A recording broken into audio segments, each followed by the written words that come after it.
I saw you! Yeah, you look this.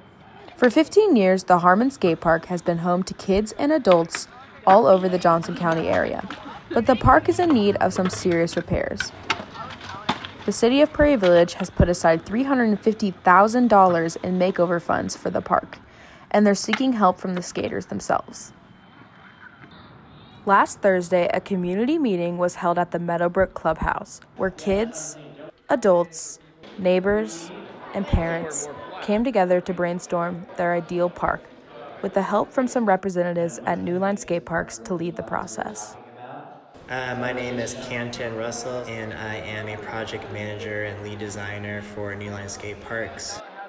Ultimately, everyone who shows up here, the community is their skate park. So we know how to design a skate park, we know what works and what does not work, and we know how to lay it out to make it flow together. But we just really wanted to hear from them what some of their top features are that they wanted included in there.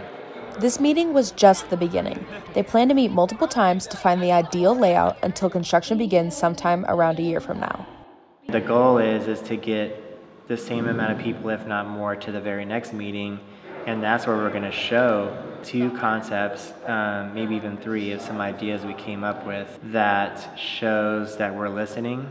To find information on upcoming meetings, visit pvkansas.com for updates on the project.